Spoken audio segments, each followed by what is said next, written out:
Dear students, in this video I am going to discuss few MCQ type of questions in numerical methods which are very important for quiz or viva type of exam.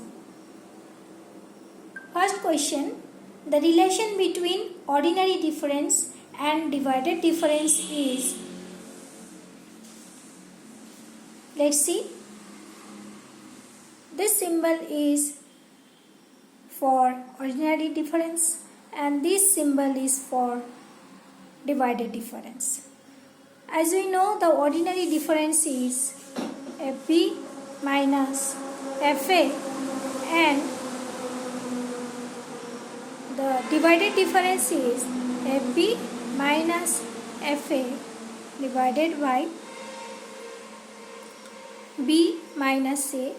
Therefore, if we write here the ordinary difference B minus A. So, this is the correct answer.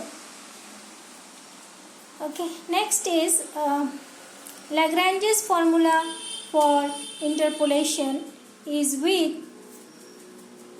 equal subintervals, unequal subintervals, both A and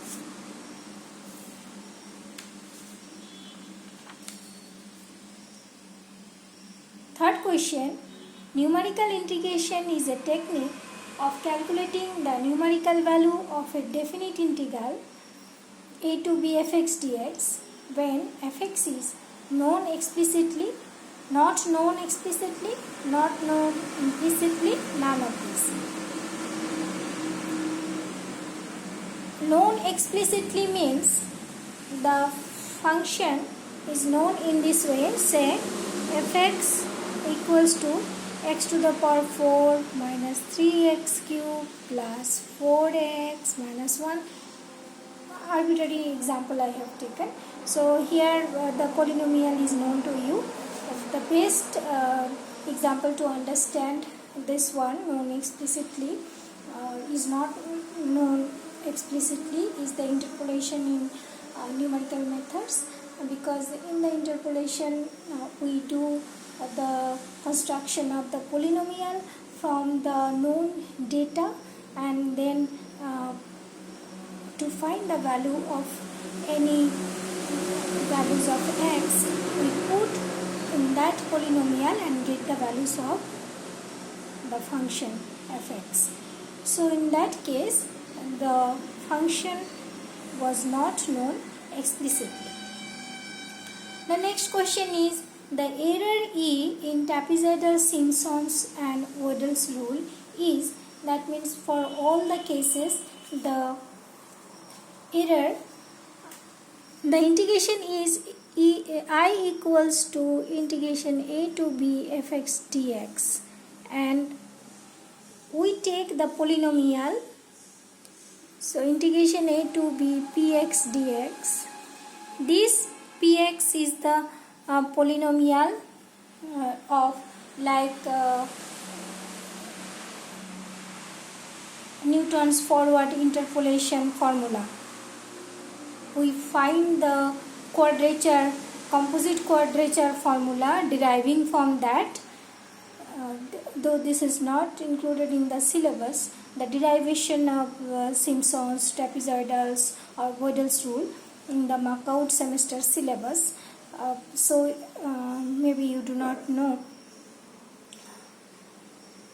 You do not need now also, just you remember that if you subtract these two, then you will get the error E equals to a to b fx dx minus a to b px dx. Okay, the fifth question is, which rule is more accurate? Simpson's, trapezoidals, Wedel's, none of this. Of course, Wedel's rule is the more accurate, and how it is, the Wedel's rule is not there in the theory class, but Simpson's and trapezoidal both are there in the syllabus. in Simpsons, if we see this figure, you see this is y equals to fx function, and here we have drawn the functional values at each point, x0, y0, and this point is this is x0 and this is y0, so this point is x0, y0, this one is x1 and this one is y1, so this point is x1, y1, in this way up to xn, y1. So here n plus 1 points are there, and this is called a single strip. So to get the values of trapezoidal rule, you need at least one single strip. That means two values of fx, here at a point A and here at a point B. But for Simpson's rules, you have to need three functional values at 3 points. So you need at least two strips.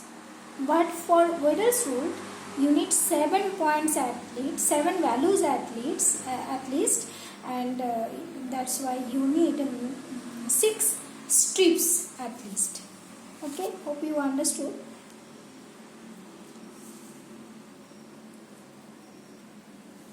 Seventh question is,